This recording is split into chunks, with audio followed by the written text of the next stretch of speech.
أشهد أن لا إله إلا الله وحده لا شريك له وأشهد أن محمدا عبده ورسوله أما بعد فأعوذ بالله من الشيطان الرجيم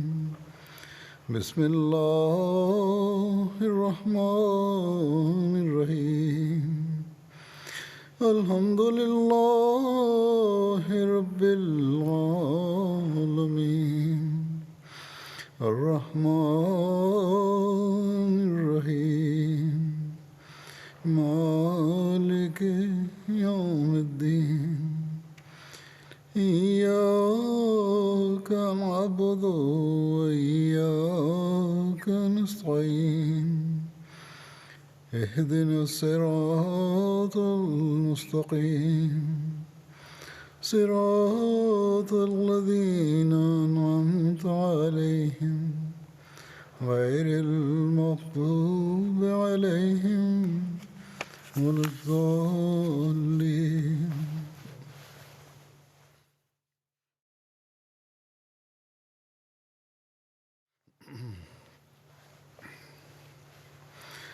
حضرت عثمان رضی اللہ عنہ کے جو غزوات میں شمولیت ہے ان کا ذکر کرتا ہوں. جیسا کہ غزوہ بدر کے بارے میں بیان ہو چکا ہے کہ حضرت عثمان غزوہ بدر میں شامل نہیں ہو سکے تھے کیونکہ آپ کی زوجہ حضرت رقیہ بنت رسول صلی اللہ علیہ وسلم سخت بیمار تھیں. اس لیے آن حضرت صلی اللہ علیہ وسلم نے آپ کو ارشاد فرمایا کہ ان کی تیمارداری کے لیے مدینہ میں ٹھہریں اور ان کو بدر میں شامل ہونے والوں کی طرح ہی قرار دیا. اسی لیے رسول اللہ صلی اللہ علیہ وسلم نے آپ کے لیے بدر میں شامل ہونے والوں کی طرح مال غنیمت میں اور اجر میں حصہ مقرر فرمایا. غزوہ غطفان محرم یا صفر 3 ہجری میں ہوا. غزوہ غطفان کے لیے نجد کے علاقے کی طرف نکلتے وقت رسول اللہ صلی اللہ علیہ وسلم نے حضرت عثمان کو مدینہ کا امیر مقرر فرمایا، تو اس لحاظ سے اس میں بھی شامل نہیں ہوئے. اس غزوہ کی تفصیل حضرت مرزا بشیر احمد صاحب نے یوں بیان فرمائی ہے کہ بنو غطفان کے بعض قبائل یعنی بنو ثعلبہ اور بنو محارب کے لوگ اپنے ایک نامور جنگجو دوسور بن حارث کی تحریک پر مدینہ پر اچانک حملہ کر دینے کی نیت سے نجد کے ایک مقام ذی امر میں جمع ہونا شروع ہوئے. لیکن چونکہ آن حضرت صلی اللہ علیہ وسلم اپنے دشمنوں کی حرکات و سکنات کا باقاعدہ علم رکھتے تھے، آپ کو ان کے اس خونی ارادے کی بروقت اطلاع ہو گئی اور آپ ایک بیدار مغز جرنیل کی طرح پیش بندی کے طور پر 450 صحابیوں کی جماعت کو اپنے ساتھ لے کر 3 ہجری کے آخر یا سفر کے شروع میں مدینہ سے نکلے اور تیزی کے ساتھ کوچ کرتے ہوئے ذی امر کے علاقے کے قریب پہنچ گئے. دشمن کو آپ کی آمد کی اطلاع ہوئی تو اس نے جھٹ پٹ آس پاس کی پہاڑیوں پر چڑھ کر اپنے آپ کو محفوظ کر لیا اور مسلمان ذی امر میں پہنچے تو میدان خالی تھا. البتہ بنو ثعلبہ کا ایک بدوی جس کا نام جبار تھا صحابہ کے قابو میں آ گیا، جسے قید کر کے وہ حضرت صلی اللہ علیہ وسلم کی خدمت میں حاضر ہوئے. حضرت صلی اللہ علیہ وسلم نے اس سے حالات دریافت کیے تو معلوم ہوا کہ بنو ثعلبہ اور بنو محارب کے سارے لوگ پہاڑوں میں محفوظ ہو گئے ہیں اور وہ کھلے میدان میں مسلمانوں کے سامنے نہیں آئیں گے. ناچار حضرت صلی اللہ علیہ وسلم کو واپسی کا حکم دینا پڑا، مگر اس غزوہ کا اتنا فائدہ ضرور ہوا کہ اس وقت جو خطرہ بنو غطفان کی طرف سے پیدا ہوا تھا وہ وقتی طور پر ٹل گیا.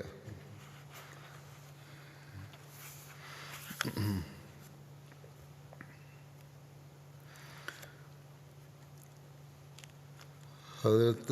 غزوہ احد جو شوال 3 ہجری میں ہوا تھا، حضرت عثمان غزوہ احد میں شریک ہوئے تھے۔ دوران جنگ صحابہ کا پہلے 2 غزوات میں تو نہیں ہوئے تھے، اس میں شریک ہوئے تھے غزوہ احد میں۔ دوران جنگ صحابہ کا ایک گروہ ایسا تھا جو اچانک حملہ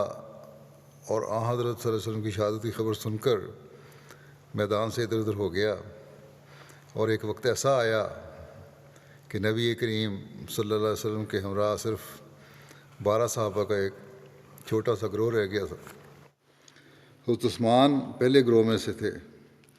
مسلمانوں نے جب لشکر قریش غلبہ پا لیا اور وہ مال غنیمت اکٹھا کرنے لگے تو حضور صلی اللہ علیہ وسلم نے جن 50 تیر اندازوں کو اپنی جگہ نہ چھوڑنے کا ارشاد فرمایا تھا، تاہم انہوں نے فتح کو دیکھ کر اپنی جگہ کو چھوڑ دیا، حالانکہ نبی کریم صلی اللہ علیہ وسلم نے انہیں سختی سے اپنی جگہ نہ چھوڑنے کا ارشاد فرمایا تھا۔ خالد بن ولید جو ابھی مسلمان نہیں ہوئے تھے، انہوں نے یہ منظر دیکھ کر فوراً وہاں سے مسلمانوں پر حملہ کر دیا۔ یہ حملہ ایسا اچانک، غیر متوقع اور اس قدر شدید تھا کہ مسلمان منتشر ہو گئے۔ ان منتشر ہونے والے صحابہ میں حضرت عثمان کا نام بھی بیان کیا جاتا ہے۔ قرآن شریف میں ان لوگوں کے ضمن میں ذکر آتا ہے کہ اس وقت کے خاص حالات اور ان لوگوں کے دلی ایمان اور اخلاص کو مد نظر رکھتے ہوئے اللہ تعالیٰ نے انہیں معاف فرما دیا۔ چنانچہ اللہ تعالیٰ فرماتا ہے، ان الذین تولوا منکم یوم التقى الجمعان انما استزلهم الشیطان ببعض ما کسبوا وَلَقَدْ عَفَا اللَّهُ عَنْهُمْ إِنَّ اللَّهَ غَفُورٌ حلیم۔ یقیناً تم میں سے وہ لوگ جو اس دن پھر گئے جس دن 2 گروہ متصادم ہوئے،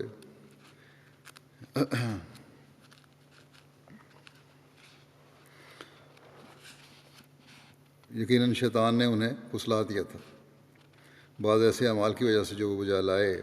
اور یقیناً اللہ ان سے درگزر کر چکا ہے۔ یقیناً اللہ بہت بخشنے والا اور بہت بردبار ہے۔ اس غزوہ کے دوران مسلمانوں کی اس کیفیت کا تذکرہ کرتے ہوئے مرزا بشیر احمد صاحب نے جو سیرت خاتم النبیین میں لکھا ہے، وہ کہتے ہیں کہ قریش کے لشکر نے قریباً چاروں طرف گھیرا ڈال رکھا تھا اور اپنے پے در پے حملوں سے ہر آن دباتا چلا آتا تھا۔ اس پر بھی مسلمان شاید تھوڑی دیر بعد سنبھل جاتے، مگر غضب یہ ہوا کہ قریش کے ایک بہادر سپاہی عبداللہ بن قمیہ نے مسلمانوں کے علم بردار مصعب بن عمیر پر حملہ کیا اور اپنی تلوار کے وار سے ان کا دایاں ہاتھ کاٹ گرایا۔ مصعب نے فوراً دوسرے ہاتھ میں جھنڈا تھام لیا اور ابن قمیہ کے مقابلے کے لیے آگے بڑھے، مگر اس نے دوسرے وار میں ان کا دوسرا ہاتھ بھی قلم کر دیا۔ اس پر مصعب نے اپنے دونوں کٹے ہوئے ہاتھوں کو جوڑ کر گرتے ہوئے اسلامی جھنڈے کو سنبھالنے کی کوشش کی اور اسے چھاتی سے چمٹا لیا، جس پر ابن قمیہ نے ان پر تیسرا وار کیا، اور اب کی دفعہ مصعب شہید ہو کر گر گئے۔ جھنڈا تو کسی دوسرے مسلمان نے فوراً آگے بڑھ کر تھام لیا، مگر چونکہ مصعب کا ڈیل ڈول حضرت صلی اللہ علیہ وسلم سے ملتا تھا، ابن قمیہ نے سمجھا کہ میں نے محمد صلی اللہ علیہ وسلم کو مار لیا ہے، یا یہ بھی ممکن ہے کہ اس کی طرف سے یہ تجویز محض شرارت اور دھوکہ دہی کے خیال سے ہو۔ بہرحال اس نے مصعب کے شہید ہو کر گرنے پر شور مچا دیا کہ میں نے محمد کو مار لیا ہے صلی اللہ علیہ وسلم۔ اس خبر سے مسلمانوں کے رہے سے اوسان بھی جاتے رہے اور ان کی جمعیت بالکل منتشر ہو گئی، اور بہت سے صحابی سراسیمہ ہو کر میدان سے بھاگ نکلے۔ اس وقت مسلمان تین حصوں میں منقسم تھے۔ ایک گروہ وہ تھا جو آن حضرت صلی اللہ علیہ وسلم کی شہادت کی خبر سن کر میدان سے بھاگ گیا تھا، مگر یہ گروہ سب سے تھوڑا تھا، یا یہ کہتے ہیں کہ منتشر ہو گیا تھا مایوس ہو کے۔ ان لوگوں میں حضرت عثمان بن عفان بھی شامل تھے، مگر جیسا کہ قرآن شریف میں ذکر آتا ہے، اس وقت کے خاص حالات اور ان لوگوں کے دلی ایمان اور اخلاص کو مد نظر رکھتے ہوئے اللہ تعالیٰ نے انہیں معاف فرما دیا۔ ان لوگوں میں سے بعض مدینہ تک جا پہنچے، اور اس طرح مدینہ میں بھی حضرت صلی اللہ علیہ وسلم کی خیالی شہادت اور لشکر اسلام کی ہزیمت کی خبر پہنچ گئی، جس سے تمام شہر میں ایک کوہرام مچ گیا، اور مسلمان مرد، عورتیں، بچے، بوڑھے نہایت سراسیمگی کی حالت میں شہر سے باہر نکل آئے اور احد کی طرف روانہ ہو گئے، اور بعض تو جلد جلد دوڑتے ہوئے میدان جنگ میں پہنچے اور اللہ کا نام لے کر دشمن کی صفوں میں گھس گئے۔ دوسرے گروہ میں وہ لوگ تھے جو بھاگے تو نہیں، مگر حضرت صلی اللہ علیہ وسلم کی شہادت کی خبر سن کر یا تو ہمت ہار بیٹھے تھے اور یا آپ لڑنے کو بیکار سمجھتے تھے، اور اس لیے میدان سے ایک طرف ہٹ کر سرنگوں ہو کر بیٹھ گئے تھے۔ تیسرا گروہ وہ تھا جو برابر لڑ رہا تھا۔ ان میں سے کچھ تو وہ لوگ تھے جو حضرت صلی اللہ علیہ وسلم کے ارد گرد جمع تھے اور بے نظیر جان نثاری کی جوہر دکھا رہے تھے، اور اکثر وہ تھے جو میدان جنگ میں منتشر طور پر لڑ رہے تھے۔ ان لوگوں اور نیز گروہ ثانی کے لوگوں کو جوں جوں حضرت صلی اللہ علیہ وسلم کے زندہ موجود ہونے کا پتہ لگتا جاتا تھا، یہ لوگ دیوانوں کی طرح لڑتے پھرتے آپ کے گرد جمع ہوتے جاتے تھے۔ اس وقت جنگ کی حالت یہ تھی کہ قریش کا لشکر گویا سمندر کی مہیب لہروں کی طرح چاروں طرف سے بڑا چلا آتا تھا، اور میدان جنگ میں ہر طرف سے تیر اور پتھروں کی بارش ہو رہی تھی۔ جان نثاروں نے اس خطرے کی حالت کو دیکھ کر حضرت صلی اللہ علیہ وسلم کے ارد گرد گھیرا ڈال کر آپ کے جسم مبارک کو اپنے بدنوں سے چھپا لیا، مگر پھر بھی جب کبھی حملہ کی رو اٹھتی تھی تو یہ چند گنتی کے آدمی ادھر ادھر دھکیل دیے جاتے تھے، اور ایسی حالت میں بعض اوقات حضرت صلی اللہ علیہ وسلم قریباً اکیلے رہ جاتے تھے۔ بہرحال اس میں یہ بیان کیا جاتا ہے کہ حضرت عثمان مایوس ہو کے یا کسی وجہ سے اس وقت حضرت صلی اللہ علیہ وسلم کی شہادت کی خبر سن کے وہاں سے چلے گئے تھے، اور اسی طرح مایوس ہو کے بیٹھنے والوں میں بھی گئے تو نہیں تھے، لیکن بیٹھنے والوں میں حضرت عمر کا بھی ذکر آتا ہے۔ بہرحال وہ تو اپنے وقت بیان ہوگا۔ اب میں بیان کرتا ہوں صلح حدیبیہ کے موقع پر جو سفارتکاری ہوئی اور بیعت رضوان ہوئی، اس میں حضرت عثمان کا کردار یا آپ کے بارے میں کیا واقعات ملتے ہیں۔ حضرت صلی اللہ علیہ وسلم نے رویا دیکھا کہ آپ اور آپ کے صحابہ امن کے ساتھ اپنے سروں کو منڈائے ہوئے اور بال چھوٹے کیے ہوئے بیت اللہ میں داخل ہو رہے ہیں۔ اس رویا کی بنا پر حضرت صلی اللہ علیہ وسلم نے ذوالقعدہ 6 ہجری میں اپنے 1400 اصحاب کے ہمراہ عمرے کی ادائیگی کے لیے مدینہ سے وسلم اپنے 1400 اصحاب کے ہمراہ عمرے کی ادائیگی کے لیے مدینہ سے نکلے۔ حدیبیہ کے مقام پر آپ نے پڑاؤ کیا۔ قریش نے آپ صلی اللہ علیہ وسلم کو عمرے کی ادائیگی سے روکا۔ فریقین کے درمیان جب سفارتکاری کا آغاز ہوا اور حضرت صلی اللہ علیہ وسلم نے مکے کے جوش و خروش کا حال سنا تو آپ نے فرمایا کسی ایسے بااثر شخص کو مکے میں بھجوایا جائے جو مکے ہی کا رہنے والا ہو اور قریش کے کسی معزز قبیلے سے تعلق رکھتا ہو۔ چنانچہ حضرت عثمان رضی اللہ عنہ کو اس مقصد کے لیے بھجوایا گیا۔ حضرت مرزا بشیر احمد صاحب نے اس کی تفصیل جو بیان کی ہے اس کا کچھ ذکر میں کرتا ہوں۔ آپ نے لکھا ہے کہ حضرت صلی اللہ علیہ وسلم نے ایک خواب دیکھی کہ آپ اپنے صحابہ کے ساتھ بیت اللہ کا طواف کر رہے ہیں۔ اس وقت ذوالقعدہ کا مہینہ قریب تھا، جو زمانہ جاہلیت میں بھی ان 4 مبارک مہینوں میں سے سمجھا جاتا تھا جن میں ہر قسم کی جنگ و جدل منع تھا۔ گویا ایک طرف آپ نے یہ خواب دیکھی اور دوسری طرف یہ وقت بھی ایسا تھا کہ جب عرب کے طول و عرض میں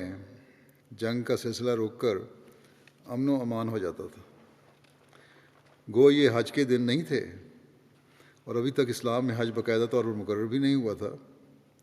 لیکن خانہ کعبہ کا طواف ہر وقت ہو سکتا تھا۔ اس لیے آپ صلی اللہ علیہ وسلم نے اس خواب دیکھنے کے بعد اپنے صحابہ سے تحریک فرمائی کہ عمرے کے واسطے تیاری کر لیں۔ اس موقع پر آپ نے صحابہ میں یہ بھی اعلان فرمایا کہ چونکہ اس سفر میں کسی قسم کا جنگی مقابلہ مقصود نہیں ہے، بلکہ محض ایک پرامن دینی عبادت کا بجا لانا مقصود ہے، اس لیے مسلمانوں کو چاہیے کہ اس سفر میں اپنے ہتھیار ساتھ نہ لیں، البتہ عرب کے دستور کے مطابق صرف اپنی تلواروں کو نیاموں کے اندر بند کر کے مسافرانہ طریق پر اپنے ساتھ رکھا جا سکتا ہے۔ اور ساتھ ہی آپ نے مدینے کے گرد و نواح کے بدوی لوگوں میں بھی جو بظاہر مسلمانوں کے ساتھ تھے یہ تحریک فرمائی کہ وہ بھی ہمارے ساتھ شریک ہو کر عمرے کی عبادت بجا لائیں، مگر افسوس ہے کہ ایک نہایت قلیل یعنی برائے نام تعداد کے سوا ان مسلمان کہلانے والے کمزور ایمان بدوی لوگوں نے جو مدینے کے آس پاس آباد تھے حضرت صلی اللہ علیہ وسلم کے ساتھ نکلنے سے اعتراض کیا، کیونکہ ان کا خیال تھا کہ خواہ مسلمانوں کی نیت عمرے کے سوا کچھ نہیں، مگر قریش بہرحال مسلمانوں کو روکیں گے اور اس طرح مقابلے کی صورت پیدا ہو جائے گی، اور وہ سمجھتے تھے کہ چونکہ یہ مقابلہ مکے کے قریب اور مدینے سے دور ہوگا، اس لیے کوئی مسلمان بچ کر واپس نہیں آ سکے گا، اس لیے ڈر کر وہ اس میں شامل نہیں ہوئے۔ بہرحال حضرت صلی اللہ علیہ وسلم کچھ اوپر 1400 صحابیوں کی جمعیت کے ساتھ ذوالقعدہ 6 ہجری کے شروع میں ہی پیر کے دن بوقت صبح مدینے سے روانہ ہوئے۔ اس سفر میں آپ کی زوجہ محترمہ حضرت ام سلمہ آپ کے ہم رکاب تھیں، اور مدینے کا امیر نمیلہ بن عبداللہ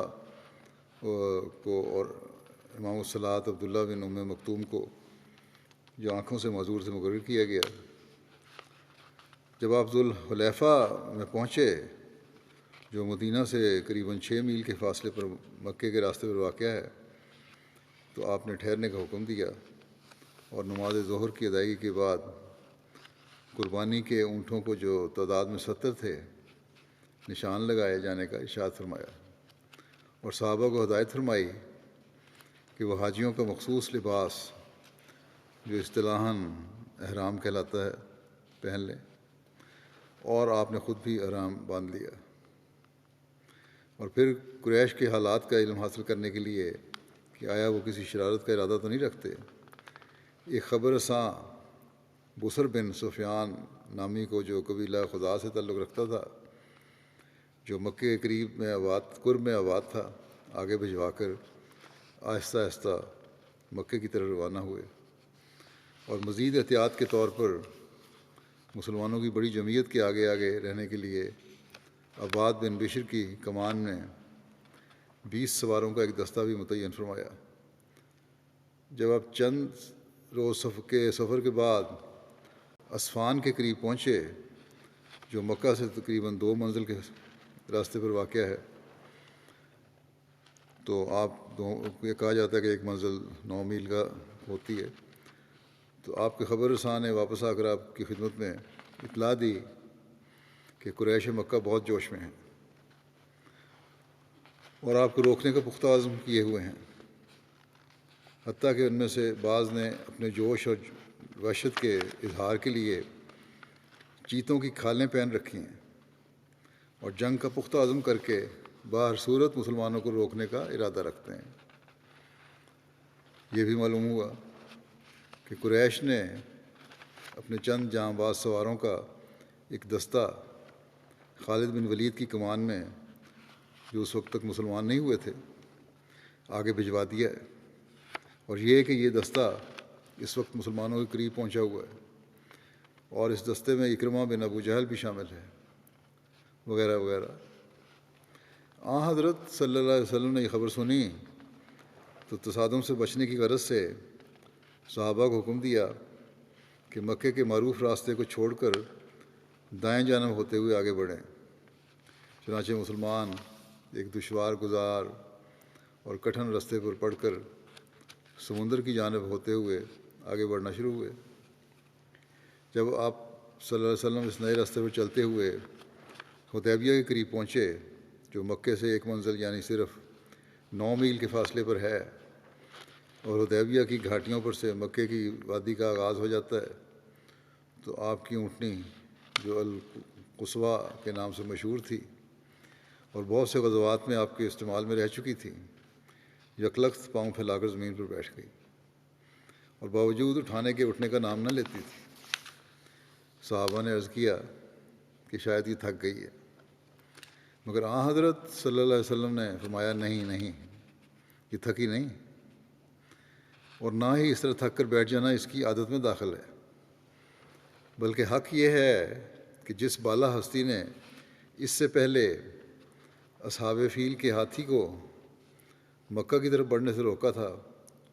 اسی نے اب اس اونٹنی کو بھی روکا ہے۔ بس خدا کی قسم، مکے کے قریش جو مطالبہ بھی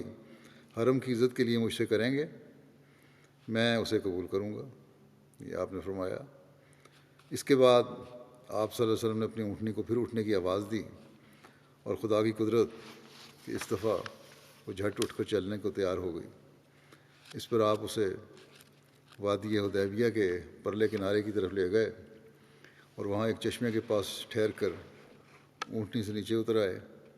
اور اسی جگہ آپ کے فرمانے پر صحابہ نے ڈیرے ڈال دیے۔ پھر آگے ذکر یہاں آتا ہے کہ قریش کے ساتھ صلح کی گفتگو کا آغاز کس طرح ہوا۔ جب حضرت صلی اللہ علیہ وسلم نے حدیبیہ کی وادی میں پہنچ کر قیام فرمایا تو اس وادی کے چشمے کے پاس قیام کیا۔ جب صحابہ اس جگہ ڈیرے ڈال چکے تو قبیلہ خزاعہ کا ایک نامور رئیس بدیل بن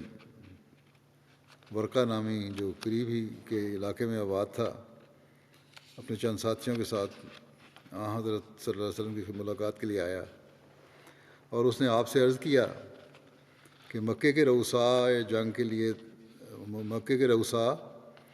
کے لیے تیار کھڑے ہیں، اور وہ کبھی بھی آپ کو مکے میں داخل نہیں ہونے دیں گے۔ آپ نے فرمایا کہ ہم تو جنگ کی غرض سے نہیں آئے، بلکہ صرف ایک عمرہ کی نیت سے آئے ہیں، اور افسوس ہے کہ باوجود اس کے کہ قریش مکہ کو جنگ کی آگ نے جلا جلا کر خاک کر رکھا ہے، مگر پھر بھی یہ لوگ باز نہیں آتے،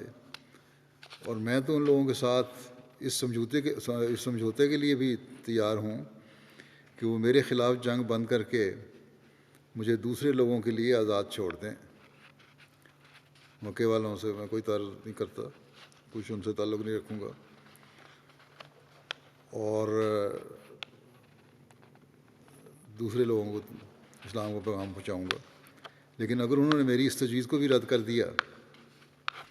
اور باہر صورت جنگ کی آگ کو بھڑکائے رکھا، تو مجھے بھی اس ذات کی قسم ہے جس کے ہاتھ میں میری جان ہے کہ پھر میں بھی اس مقابلے سے اس وقت تک پیچھے نہیں ہٹوں گا کہ یا تو میری جان اس راستے میں قربان ہو جائے اور یا خدا مجھے فتح عطا کرے۔ اگر میں ان کے مقابلے میں آ کر مٹ گیا تو قصہ ختم ہوا، لیکن اگر خدا نے مجھے فتح عطا کی اور میرے لائے ہوئے دین کو غلبہ حاصل ہو گیا تو پھر مکے والوں کو بھی ایمان لے آنے میں کوئی تعامل نہیں ہونا چاہیے۔ بدیل بن ورقہ پر آپ کی اس مخلصانہ اور درد مندانہ تقریر کا بہت اثر ہوا، اور اس نے آپ سے عرض کیا کہ آپ مجھے کچھ مہلت دیں کہ میں مکے جا کر آپ کا پیغام پہنچاؤں اور مصالحت کی کوشش کروں۔ آپ نے اجازت دے دی، اور بدیل اپنے قبیلے کے چند آدمیوں کو اپنے ساتھ لے کر مکے کی طرف روانہ ہو گیا۔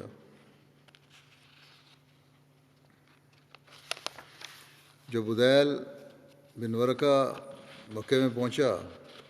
تو اس نے قریش کو جمع کر کے ان سے کہا کہ میں اس شخص یعنی محمد رسول اللہ صلی اللہ علیہ وسلم کے پاس سے آ رہا ہوں، اور میرے سامنے اس نے ایک تجویز پیش کی ہے، اگر آپ اجازت دیں تو میں اس کا ذکر کروں۔ اس پر قریش کے جوشیلے اور غیر ذمہ دار لوگ کہنے لگے کہ ہم اس شخص کی کوئی بات سننے کے لیے تیار نہیں، مگر اہل الرائے اور سکہ لوگوں نے کہا کہ ہاں، جو تجویز بھی ہے وہ ہمیں بتاؤ۔ چنانچہ بدیل نے حضرت صلی اللہ علیہ وسلم کو بیان کردہ تجویز کا اعادہ کیا۔ اس پر ایک شخص عروہ بن مسعود نامی جو قبیلہ ثقیف کا ایک بہت بااثر رئیس تھا اور اس وقت مکے میں موجود تھا، کھڑا ہو گیا اور قدیم عربی انداز میں قریش سے کہنے لگا کہ اے لوگو، کیا میں تمہارے باپ کی جگہ نہیں ہوں؟ انہوں نے کہا ہاں۔ پھر اس نے کہا کیا آپ لوگ میرے بیٹوں کی طرح نہیں ہیں؟ انہوں نے کہا ہاں۔ پھر عروہ نے کہا کیا تمہیں مجھ پر کسی قسم کی بے اعتمادی ہے؟ قریش نے کہا ہرگز نہیں۔ اس نے کہا کہ تو پھر میری یہ رائے ہے کہ اس شخص محمد صلی اللہ علیہ وسلم نے آپ کے سامنے ایک عمدہ بات پیش کی ہے، آپ کو چاہیے کہ اس کی تجویز کو قبول کر لیں اور مجھے اجازت دیں کہ میں آپ کی طرف سے محمد صلی اللہ علیہ وسلم کے پاس جا کر مزید گفتگو کروں۔ قریش نے کہا بے شک آپ جائیں اور گفتگو کریں۔ اس وقت وہ جب حضرت صلی اللہ علیہ وسلم کی مجلس میں پہنچا تو وہاں ایک روح پرور نظارہ بھی اس نے دیکھا۔ عروہ حضرت صلی اللہ علیہ وسلم کی خدمت میں آیا اور آپ کے ساتھ گفتگو شروع کی۔ آپ نے اس کے سامنے اپنی وہی تقریر دہرائی جو اس سے قبل بدیل بن ورقہ کے سامنے فرما چکے تھے۔ عروہ اصولاً حضرت صلی اللہ علیہ وسلم کی رائے کے ساتھ متفق تھا، مگر قریش کی سفارت کا حق ادا کرنے اور ان کے حق میں زیادہ سے زیادہ شرائط محفوظ کرانا چاہتا تھا۔ عروہ آپ کے ساتھ گفتگو ختم کر کے قریش کی طرف لوٹا اور جاتے ہی قریش سے کہنے لگا اے لوگو، میں نے دنیا میں بہت سفر کیے ہیں، بادشاہوں کے دربار میں شامل ہوا ہوں اور کیسر و کسریٰ اور نجاشی کے سامنے بطور وفد کے پیش ہو چکا ہوں، مگر خدا کی قسم جس طرح میں نے محمد صلی اللہ علیہ وسلم کے صحابیوں کو محمد کی عزت کرتے دیکھا ہے، ایسا میں نے کسی اور جگہ نہیں دیکھا۔ پھر اس نے اپنا وہ سارا مشاہدہ بیان کیا جو اس نے حضرت صلی اللہ علیہ وسلم کی مجلس میں دیکھا تھا، اور آخر میں کہنے لگا کہ میں پھر یہی مشورہ دیتا ہوں کہ محمد صلی اللہ علیہ وسلم کی تجویز ایک منصفانہ تجویز ہے، اسے قبول کر لینا چاہیے۔ عروہ کی یہ گفتگو سن کر قبیلہ بنی کنانہ کے ایک رئیس نے جس کا نام خلیس بن علقمہ تھا قریش سے کہا کہ اگر آپ لوگ پسند کریں تو میں محمد صلی اللہ علیہ وسلم کے پاس جاتا ہوں۔ انہوں نے کہا ہاں بے شک جاؤ۔ چنانچہ یہ شخص حدیبیہ میں آیا اور جب حضرت صلی اللہ علیہ وسلم نے اسے دور سے آتے دیکھا تو صحابہ سے فرمایا یہ شخص جو ہمارے سامنے آ رہا ہے ایسے قبیلے سے تعلق رکھتا ہے جو قربانی کے مناظر کو پسند کرتے ہیں، بس فوراً اپنی قربانی کے جانوروں کو اکٹھا کر کے اس کے سامنے لاؤ تاکہ اسے پتہ لگے اور احساس پیدا ہو کہ ہم کس غرض سے آئے ہیں۔ چنانچہ صحابہ اپنے قربانی کے جانوروں اور اس کے سامنے جمع ہو گئے۔ جب اس نے یہ نظارہ دیکھا کہنے لگا سبحان اللہ سبحان اللہ، یہ تو حاجی لوگ ہیں، انہیں بیت اللہ کے طواف سے کسی طرح روکا نہیں جا سکتا۔ چنانچہ وہ جلدی ہی قریش کی طرف واپس لوٹ گیا اور قریش سے کہنے لگا، میں نے دیکھا ہے کہ مسلمانوں نے اپنے جانوروں کے گلے میں قربانی کا ہار باندھ رکھے ہیں اور ان پر قربانی کے نشان لگائے ہوئے ہیں، بس یہ کس طرح مناسب نہیں کہ انہیں طواف کعبہ سے روکا جائے۔ قریش میں اس وقت سخت انتشار کی کیفیت پیدا ہو رہی تھی اور لوگوں کی دو پارٹیاں بن گئی تھیں۔ ایک پارٹی بہر صورت مسلمانوں کو واپس لوٹانے پر مصر تھی اور مقابلے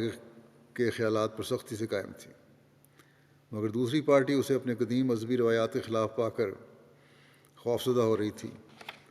اور کسی باعزت سمجھوتے کی متمنی تھی۔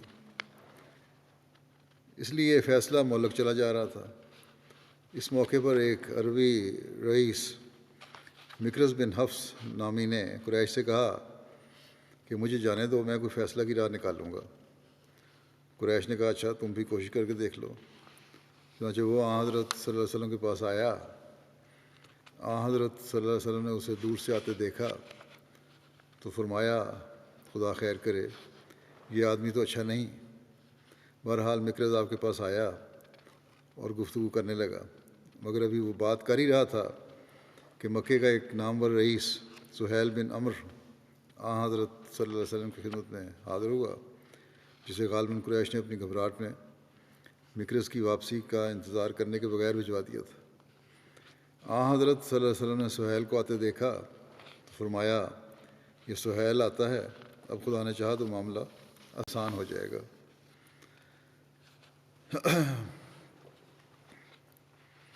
بہرحال یہ بات چیت ہوتی رہی۔ اس موقع پر یہ واقعہ بھی ہوا کہ جب قریش کی طرف سے پے در پے سفیر آنے شروع ہوئے تو حضور صلی اللہ علیہ وسلم نے محسوس کر کے کہ آپ کی طرف سے بھی کوئی فہمیدہ شخص قریش کی طرف جانا چاہیے جو انہیں ہمدردی اور دانائی کے ساتھ مسلمانوں کو زاویہ نظر سمجھا سکے، ایک شخص خراش بن امیہ کو اس کام کے لیے چنا، جو قبیلہ خزاع سے تعلق رکھتا تھا، یعنی وہی قبیلہ جس سے قریش کے سب سے پہلے سفیر بدیل بن ورقہ کا تعلق تھا۔ اور اس موقع پر حضرت صلی اللہ علیہ وسلم نے خراش کو سواری کے لیے خود اپنا ایک اونٹ عطا فرمایا۔ خراش قریش کے پاس گیا، مگر چونکہ ابھی یہ گفتگو کا ابتدائی مرحلہ تھا اور نوجوانان قریش بہت جوش میں تھے، ایک جوشیلے نوجوان اکرمہ بن ابو جہل نے خراش کے اونٹ پر حملہ کر کے اسے زخمی کر دیا، جس کے عربی دستور کے مطابق یہ معنی تھے کہ ہم تمہاری نقل و حرکت کو جبراً روکتے ہیں۔ علاوہ ازیں قریش کی یہ جوشیلی پارٹی خود خراش پر بھی حملہ کرنا چاہتی تھی، مگر بڑے بوڑھوں نے بیچ بچاؤ کرا کے اس کی جان بچائی اور وہ اسلامی کیمپ میں واپس آ گیا، کفار کی طرف سے واپس آ گیا۔ وہ قریش مکہ نے اسی پر اکتفا نہیں کیا، بلکہ اپنے جوش میں اندھے ہو کر اس بات کا بھی ارادہ کیا کہ اب جب کہ حضرت صلی اللہ علیہ وسلم اور آپ کے صحابہ مکے سے اس قدر قریب اور مدینے سے اتنی دور آئے ہوئے ہیں تو ان پر حملہ کر کے جہاں تک ممکن ہو نقصان پہنچایا جائے۔ چنانچہ اس غرض کے لیے انہوں نے 40-50 آدمیوں کی ایک پارٹی حدیبیہ کی طرف روانہ کی اور اس گفت و شنید کے پردے میں جو اس وقت فریقین میں جاری تھی ان لوگوں کو ہدایت دی کہ اسلامی کیمپ کے ارد گرد گھومتے ہوئے طاق میں رہیں اور موقع پا کر مسلمانوں کا نقصان کرتے رہیں، بلکہ بعض روایتوں سے یہاں تک پتہ لگتا ہے کہ یہ لوگ تعداد میں 80 تھے اور اس موقع پر قریش نے حضرت صلی اللہ علیہ وسلم کے قتل کی بھی سازش کی تھی، مگر بہرحال خدا کے فضل سے مسلمان اپنی جگہ ہوشیار تھے۔ چنانچہ قریش کی سازش کا راز کھل گیا اور یہ لوگ جو تھے سب کے سب گرفتار کر لیے گئے۔ مسلمانوں کو اہل مکہ کی اس حرکت پر جو اشر حرم میں اور پھر گویا حرم کے علاقے میں کی گئی تھی سخت طیش تھا، مگر حضرت صلی اللہ علیہ وسلم نے ان لوگوں کو معاف فرما دیا اور مصالحت کی گفتگو میں روک نہ پیدا ہونے دی۔ اہل مکہ کی اس حرکت کا قرآن شریف نے بھی ذکر کیا ہے، چنانچہ فرماتا ہے وَهُوَ الَّذِي كَفَّ أَيْدِيَهُمْ عَنْكُمْ وَأَيْدِيَكُمْ عَنْهُمْ بِبَطْنِ مَكَّةَ من بعد ان اظفرکم علیہم وکان اللہ بما تعملون بصیرا، یعنی خدا نے اپنے فضل سے کفار کے ہاتھوں کو مکہ کی وادی میں تم سے روک کر رکھا اور تمہاری حفاظت کی، اور پھر جب تم نے ان لوگوں پر غلبہ پا لیا اور انہیں اپنے قابو میں کر لیا تو خدا نے تمہارے ہاتھوں کو ان سے روک کر رکھا۔ بہرحال جب ہم ان تمام حالات اور اس پس منظر میں حضرت صلی اللہ علیہ وسلم کے مسلسل صبر اور حوصلہ اور امن کی کوشش کو دیکھتے ہیں جو انتہا کو پہنچا ہوا ہے، تو ہمیں نظر آتا ہے کہ ایک ایسا صبر اور امن کی کوشش ہے جس کی کوئی مثال دنیا میں نہیں مل سکتی۔ آپ مسلسل اس کوشش میں تھے کہ امن کی صورت پیدا ہو۔ حضرت صلی اللہ علیہ وسلم نے جب قریش کی شرارت کو دیکھا اور ساتھ ہی خراش بن امیہ سے اہل مکہ کے جوش و خروش کا حال سنا تو قریش کو ٹھنڈا کرنے اور راہ راست پر لانے کی غرض سے ارادہ فرمایا کہ کسی ایسے بااثر شخص کو مکہ میں بھجوایا جائے جو مکہ کے ہی رہنے والا ہو اور قریش کے کسی معزز قبیلے سے تعلق رکھتا ہو۔ یعنی اس کے بعد ہی آپ نے کوشش چھوڑی نہیں، بلکہ پھر بھی یہ رسک لیا کہ کسی کو دوبارہ بھیجنا چاہیے۔ چنانچہ آپ نے حضرت عمر بن خطاب سے فرمایا کہ بہتر ہوگا کہ آپ مکے میں جائیں اور مسلمانوں کی طرف سے سفارت کا فرض انجام دیں۔ حضرت عمر نے عرض کیا یا رسول اللہ، آپ جانتے ہیں کہ مکے کے لوگ میرے سخت دشمن ہو رہے ہیں اور اس وقت مکے میں میرے قبیلے کا کوئی بااثر آدمی موجود نہیں جس کا اہل مکہ پر دباؤ ہو، اس لیے میرا مشورہ ہے کہ کامیابی کا راستہ آسان کرنے کے لیے اس خدمت کے لیے عثمان بن عفان کو چنا جائے جن کا قبیلہ بنو امیہ اس وقت بہت بااثر ہے اور مکے والے عثمان کے خلاف شرارت کی جرات نہیں کر سکتے، اور کامیابی کی زیادہ امید ہے اگر حضرت عثمان کو بھیجا جائے۔ حضرت صلی اللہ علیہ وسلم نے اس مشورے کو پسند فرمایا اور حضرت عثمان سے ارشاد فرمایا کہ وہ مکے جائیں اور قریش کو مسلمانوں کے پرامن ارادوں اور عمرے کی نیت سے آگاہ کریں، اور آپ نے حضرت عثمان کو اپنی طرف سے ایک تحریر بھی لکھ کر دی جو رؤسائے قریش کے نام تھی۔ اس تحریر میں حضرت صلی اللہ علیہ وسلم نے اپنے آنے کی غرض بیان کی اور قریش کو یقین دلایا کہ ہماری نیت صرف ایک عبادت کا بجا لانا ہے اور ہم پرامن صورت میں عمرہ بجا لا کر واپس چلے جائیں گے۔ آپ صلی اللہ علیہ وسلم نے حضرت عثمان سے یہ بھی فرمایا کہ مکے میں جو کمزور مسلمان ہیں انہیں بھی ملنے کی کوشش کرنا اور ان کی ہمت بڑھانا اور کہنا کہ ذرا اور صبر سے کام لیں، خدا ان قریب کامیابی کا دروازہ کھولنے والا ہے۔ یہ پیغام لے کر حضرت عثمان مکے میں گئے اور ابو سفیان سے مل کر جو اس زمانے میں مکے کا رئیس تھا، اعظم تھا اور حضرت عثمان کا قریبی عزیز بھی تھا، اہل مکہ کے ایک عام مجمع میں پیش ہوئے۔ اس مجمع میں حضرت عثمان نے حضرت صلی اللہ علیہ وسلم کی تحریر پیش کی جو مختلف رؤسائے قریش سے نے فرداً بھی ملاحظہ کی، مگر باوجود اس کے سب لوگ اپنی ضد پر قائم رہے کہ بہرحال مسلمان اس سال مکے میں داخل نہیں ہو سکتے۔ حضرت عثمان کے زور دینے پر قریش نے کہا کہ اگر تمہیں زیادہ شوق ہے تو ہم تم کو ذاتی طور پر طواف بیت اللہ کا موقع دے دیتے ہیں، مگر اس سے زیادہ نہیں۔ حضرت عثمان نے کہا یہ کیسے ہو سکتا ہے کہ رسول اللہ صلی اللہ علیہ وسلم تو مکے سے باہر روکے جائیں اور میں طواف کروں؟ مگر قریش نے کسی طرح نہ مانا اور بالآخر حضرت عثمان مایوس ہو کر واپس آنے کی تیاری کرنے لگے۔ اس موقع پر مکے کے شریر لوگوں کو یہ اشارت سوجی کہ انہوں نے غالباً اس خیال سے کہ اس طرح ہمیں مصالحت میں زیادہ مفید شرائط حاصل ہو سکیں گی، حضرت عثمان اور ان کے ساتھیوں کو مکے میں روک لیا۔ اس پر مسلمانوں میں یہ افواہ مشہور ہوئی کہ اہل مکہ نے حضرت عثمان کو قتل کر دیا ہے۔ یہ خبر جب پہنچی تو آن حضرت صلی اللہ علیہ وسلم کو بھی شدید غصہ اور صدمہ تھا۔ تب آپ نے وہاں بیعت رضوان لی۔ اس کے بارے میں لکھا ہے کہ یہ خبر حدیبیہ میں پہنچی تو مسلمانوں میں سخت جوش پیدا ہوا، کیونکہ عثمان حضرت صلی اللہ علیہ وسلم کے داماد اور معزز ترین صحابہ میں سے تھے، اور مکے میں بطور اسلامی سفیر کے گئے تھے، اور یہ دن بھی اشر حرم کے تھے، حرمت والا مہینہ تھا، اور پھر مکہ خود حرم کا علاقہ تھا۔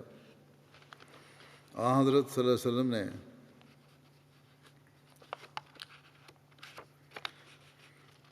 فوراً تمام مسلمانوں میں اعلان کر کے انہیں ایک ببول یعنی کیکر کے درخت کے نیچے جمع کیا، اور جب صحابہ جمع ہو گئے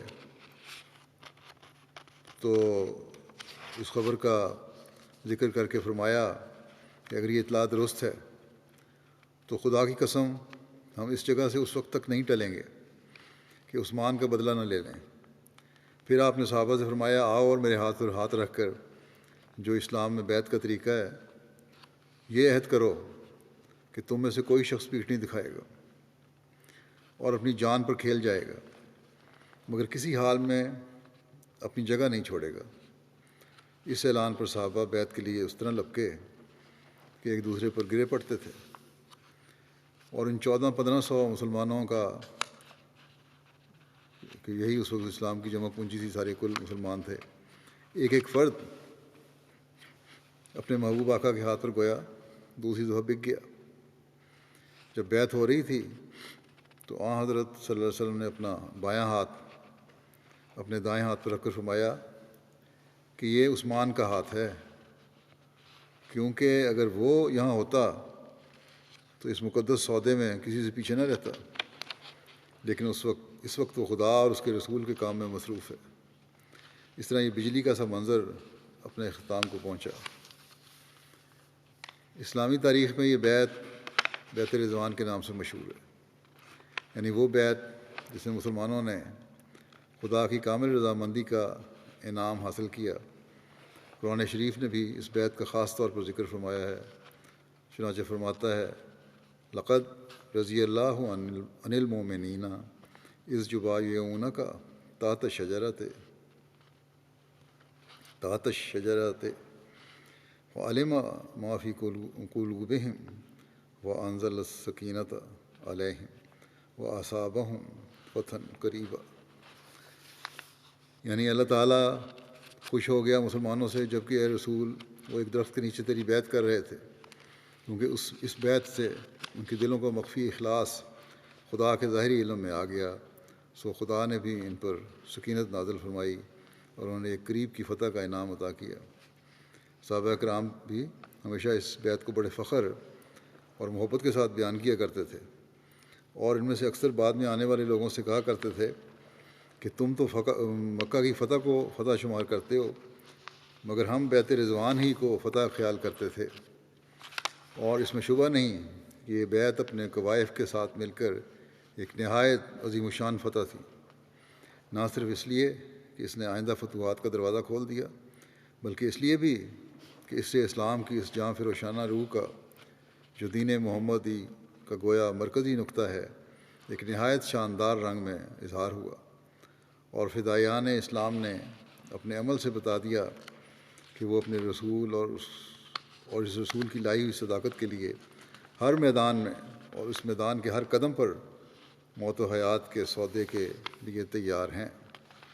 اسی لیے صحابہ کرام بیعت رضوان کا ذکر کرتے ہوئے کہا کرتے تھے کہ بیعت موت کے عہد کی بیعت تھی، یعنی اس عہد کی بیعت تھی کہ ہر مسلمان اسلام کی خاطر اور اسلام کی عزت کی خاطر اپنی جان پر کھیل جائے گا مگر پیچھے نہیں ہٹے گا۔ اور اس بیعت کا خاص پہلو یہ تھا کہ یہ عہد و پیمان صرف منہ کا ایک وقتی اقرار نہیں تھا جو عارضی جوش کی حالت میں کر دیا گیا ہو، بلکہ دل کی گہرائیوں کی آواز تھی، جس کے پیچھے مسلمانوں کی ساری طاقت ایک نقطہ واحد پر جمع تھی۔ جب قریش کو اس بیعت کی اطلاع پہنچی تو وہ خوفزدہ ہو گئے، اور نہ صرف حضرت عثمان اور ان کے ساتھیوں کو آزاد کر دیا بلکہ اپنے ایلچیوں کو بھی ہدایت دی کہ اب جس طرح بھی ہو مسلمانوں کے ساتھ معاہدہ کر لیں، مگر یہی شرط ضرور رکھی جائے کہ اس سال کے بجائے مسلمان آئندہ سال آ کر عمرہ بجا لائیں اور بہرحال اب واپس چلے جائیں۔ دوسری طرف حضرت صلی اللہ علیہ وسلم بھی ابتدا سے عہد کر چکے تھے کہ میں اس موقع پر کوئی ایسی بات نہیں کروں گا جو حرم المحرم اور بیت اللہ کے احترام کے خلاف ہو، اور چونکہ آپ کو خدا نے بشارت دے رکھی تھی کہ اس موقع پر قریش کے ساتھ مصالحت آئندہ کامیابیوں کا پیش خیمہ بننے والی ہے، اس لیے گویا فریقین کے لحاظ سے یہ ماحول مصالحت کا ایک نہایت عمدہ ماحول تھا۔ اور اسی ماحول میں سہیل بن عمر حضرت صلی اللہ علیہ وسلم کے پاس پہنچا اور آپ نے اسے دیکھتے ہی فرمایا کہ اب معاملہ آسان ہوتا نظر آتا ہے۔ صلح کی گفتگو شروع ہوئی۔ جب سہیل بن عمر حضرت صلی اللہ علیہ وسلم کے سامنے آیا تو آپ نے اسے دیکھتے ہی فرمایا، جیسے کہ پہلے ذکر ہو چکا ہے کہ سہیل آتا ہے، اب خدا نے چاہا تو معاملہ سہل ہو جائے گا۔ بہرحال سہیل آیا اور آتے ہی حضرت صلی اللہ علیہ وسلم کہنے لگا، آؤ جی اب لمبی بحث جانے دو، ہم معاہدے کے لیے تیار ہیں۔ حضرت صلی اللہ علیہ وسلم نے فرمایا، ہم بھی تیار ہیں، اور اس ارشاد کے ساتھ ہی آپ نے اپنے سیکرٹری حضرت علی کو بلوایا۔ اس معاہدہ کی شرائط حسب ذیل تھیں۔ حضرت صلی اللہ علیہ وسلم اور آپ کے ساتھی اس سال واپس چلے جائیں، آئندہ سال وہ مکے میں آ کر رسم عمرہ ادا کر سکتے ہیں، مگر سوائے نیام میں بند تلوار کے کوئی ہتھیار ساتھ نہ ہو، اور مکے میں 3 دن سے زیادہ نہ ٹھہریں۔ اگر کوئی مرد مکے والوں میں سے مدینہ جائے تو خواہ وہ مسلمان ہی ہو، حضرت صلی اللہ علیہ وسلم اسے مدینہ میں پناہ نہ دیں اور واپس لوٹا دیں، لیکن اگر کوئی مسلمان مدینہ چھوڑ کر مکے میں آ جائے تو اسے واپس نہیں لوٹایا جائے گا۔ ایک اور روایت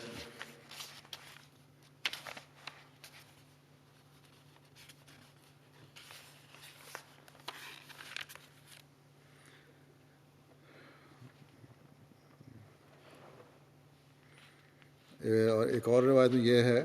کہ اگر مکے والوں میں سے کوئی شخص اپنے ولی یعنی گارڈین کی اجازت کے بغیر مدینہ آ جائے تو اسے واپس لوٹا دیا جائے گا۔ قبائل عرب میں سے جو قبیلہ چاہے مسلمانوں کا حلیف بن جائے اور جو چاہے اہل مکہ کا۔ یہ معاہدہ فی الحال 10 سال تک کے لیے ہوگا، اور اس عرصے میں قریش اور مسلمانوں کے درمیان جنگ بند رہے گی۔ اس معاہدے کی 2 نقلیں کی گئیں، اور بطور گواہ کے فریقین کے متعدد معززین نے اس پر دستخط کیے۔ مسلمانوں کی طرف سے دستخط کرنے والوں میں حضرت ابوبکر، حضرت عمر، حضرت عثمان اس وقت تک مکے سے واپس آ چکے تھے، یعنی کفار نے جو ان کو روکا تھا چھوڑ دیا تھا اس وقت، انہوں نے بھی دستخط کیے اس معاہدے پہ۔ عبد الرحمن بن عوف، سعد بن ابی وقاص اور ابو عبیدہ تھے۔ معاہدے کی تکمیل کے بعد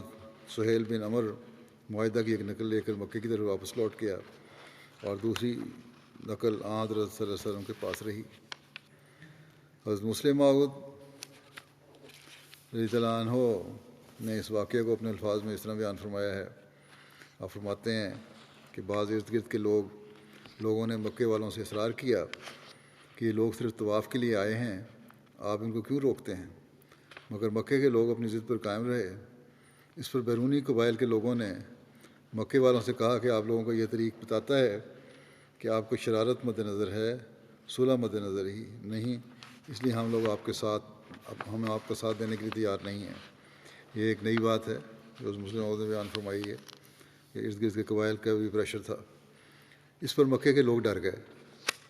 اور انہوں نے اس بات پر آمادگی ظاہر کی کہ مسلمانوں کے ساتھ سمجھوتہ کی کوشش کریں گے۔ جب اس امر کی اطلاع رسول کریم صلی اللہ علیہ وسلم کو پہنچی تو آپ نے حضرت عثمان کو، جو بعد میں آپ کے تیسرے خلیفہ ہوئے، مکے والوں سے بات چیت کرنے کے لیے بھیجا۔ جب حضرت عثمان مکہ پہنچے تو چونکہ مکے میں ان کی بڑی وسیع رشتہ داری تھی، ان کے رشتہ دار ان کے گرد اکٹھے ہو گئے اور ان سے کہا کہ آپ طواف کر لیں، لیکن محمد رسول اللہ صلی اللہ علیہ وسلم اگلے سال آ کر طواف کریں۔ مگر حضرت عثمان نے کہا کہ میں اپنے آقا کے بغیر طواف نہیں کر سکتا۔ چونکہ رؤسائے مکہ سے آپ کی گفتگو لمبی ہو گئی، مکے میں بعض لوگوں نے شرارت سے یہ خبر پھیلا دی کہ عثمان کو قتل کر دیا گیا ہے، اور یہ خبر پھیلتے پھیلتے رسول اللہ صلی اللہ علیہ وسلم تک جا پہنچی۔ اس پر رسول اللہ صلی اللہ علیہ وسلم نے صحابہ کو جمع کیا اور فرمایا، سفیر کی جان ہر قوم میں محفوظ ہوتی ہے۔ تم نے سنا ہے کہ عثمان کو مکے والوں نے مار دیا ہے۔ اگر یہ خبر درست نکلی تو ہم بزور مکے میں داخل ہوں گے، یعنی ہمارا پہلا ارادہ صلح کے ساتھ مکے میں داخل ہوں گے تھا۔ جن حالات میں کیا گیا تھا وہ چونکہ تبدیل ہو جائیں گے حالات، اس لیے ہم اس ارادہ کے پابند نہیں رہیں گے۔ جو لوگ یہ عہد کرنے کے لیے تیار ہوں کہ اگر ہمیں آگے بڑھنا پڑا تو یا ہم فتح کر کے لوٹیں گے یا ایک ایک کر کے میدان میں مارے جائیں گے، وہ اس عہد پر میری بیعت کریں۔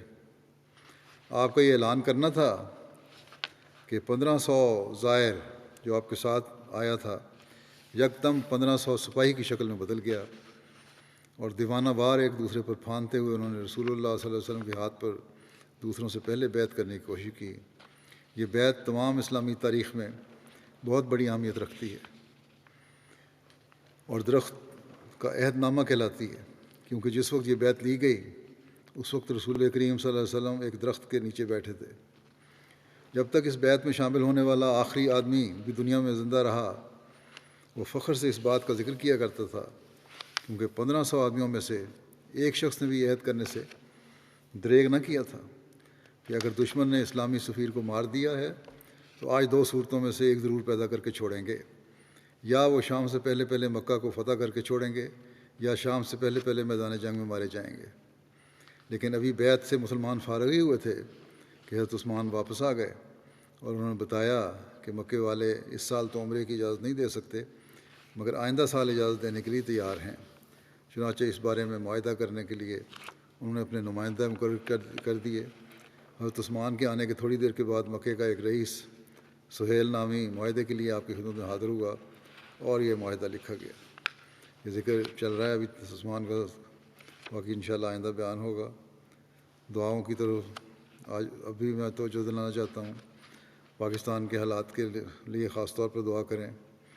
گھروں کی چار دیواری میں بھی اب تو محفوظ نہیں ہے، اپنی جگہوں پہ بھی محفوظ نہیں ہے۔ ہر جگہ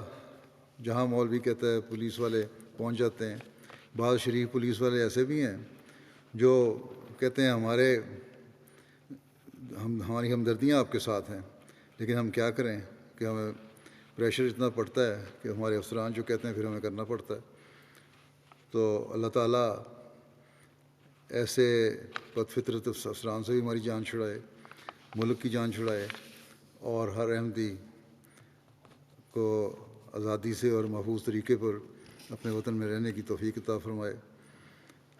خاص طور پر دعائیں کرتے رہیں۔ انشاءاللہ تعالیٰ یہ دعائیں اگر جاری رہیں تو جلد انشاءاللہ ہم دیکھیں گے کہ مخالفین کا انجام جو ہے وہ نہایت عبرتناک ہوگا۔ اللہ تعالیٰ ہمیں دعاؤں کو بھی توفیق دے اور انہیں قبول بھی فرمائے۔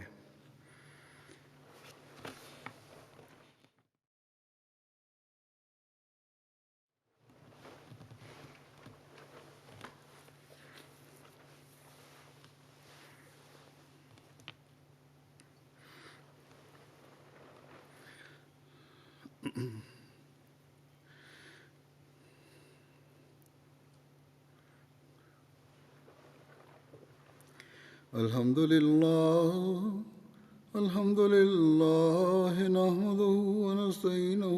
ونستغفره ونؤمن به ونتوكل عليه ونعوذ بالله من شرور أنفسنا ومن سيئات أعمالنا من يهده الله فلا مضل له ومن يضلل فلا هادي له ونشهد أن لا إله إلا الله ونشهد أن محمدا عبده ورسوله عباد الله رحمكم الله إن الله يأمر بالعدل والإحسان وإيتاء ذي القربى وينهى عن الفحشاء والمنكر والبغي يعظكم لعلكم تذكرون اذكروا الله يذكركم وادعوه يستجب لكم ولذكر الله أكبر.